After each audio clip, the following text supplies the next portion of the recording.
Do you think empathy means being kind? Think again. It's also the fastest way to become someone's emotional doormat. We grow up hearing, put yourself in someone else's shoes, feel what they feel, always help. But nobody tells you the hidden costs of all that emotional labor. Too much empathy isn't a virtue. It's poison dressed as kindness. Yeah, it sounds harsh, and it should.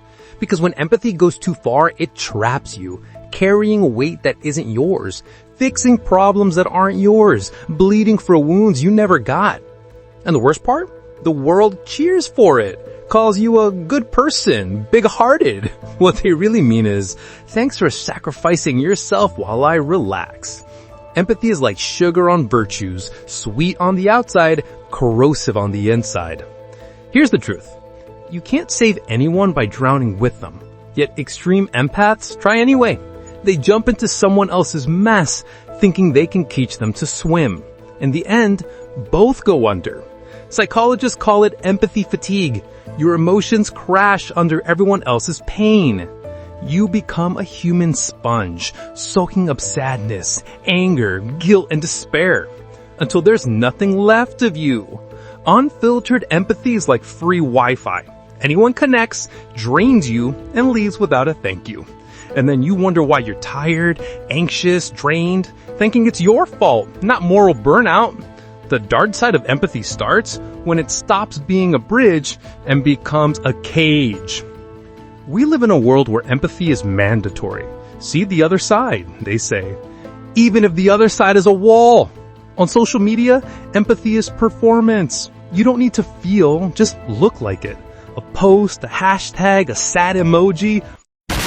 Certified empathetic. But here's the catch.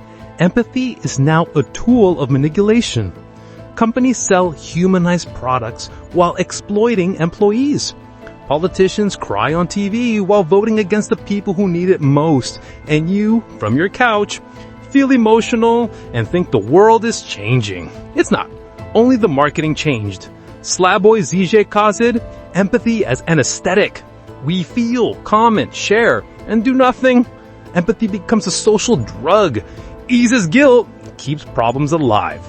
Put yourself in someone else's shoes sounds noble, but what if that person is a manipulator, an abuser, or a system that exploits your sensitivity to keep you in line? Empathy without judgment is just naive. It's giving the wolf the benefit of the doubt while it sharpens its teeth, thinking that understanding someone's pain excuses their cruelty. Nietzsche said it best. He who fights with monsters should be careful not to become a monster himself. But the over-empaths, they don't fight. They try to hug the monster and walk away soulless, convinced they did the right thing. Blind empathy tricks you into thinking all suffering is innocent, but not all suffering is pure. Sometimes it's consequence, sometimes manipulation, sometimes theater. And the ticket price? Always the same. Your energy, your time, your balance. Here's the truth. A lot of empathy is just ego with a moral mask. Some people help not because they care, but to feel needed, to be the light in someone else's darkness, and get addicted to the role. In that case, empathy is a mirror. The other person reflects your needy ego. You know the type. I feel everything. I absorb the world's pain. No, you absorb the pain that makes you feel important. And the more you try to heal others, the more you avoid your own wounds, because helping others is safer than facing yourself. Now the real trick comes from the top. Empathy has become a weapon of control. Institutions, brands, governments realize it's easier to control hearts and laws. They convince you that feeling equals acting, but being moved is enough. And suddenly you're a moral spectator. Share tragedies, cry, get outraged, and feel like you're making a difference. Next day, everything's back to normal. Empathy becomes a group therapy, emotional release, not change. It's the same trick as soap operas, good cause campaigns, and conscious influencers. Everyone looks empathetic, but nobody wants to pay the real price of change. Empathy without action, just emotional entertainment. Philosopher Paul Bloom wrote a book called Against Empathy. His point? Empathy is flawed because we feel more for people like us and ignore those who are different. Empathy is selective and unfair Bloom promotes what Machiavelli would approve, rational compassion. It's not about feeling less, it's about knowing when and for whom to feel. Let your mind guide your heart, not your heart the other way around. Too much empathy brings you so close to other people's pain that you forget where they end and you begin.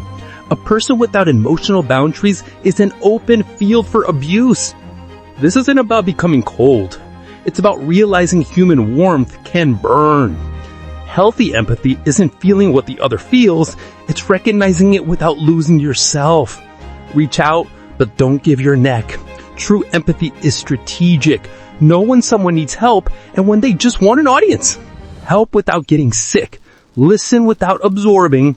Care without carrying. And have the courage to say, I understand your pain, but I can't live it for you.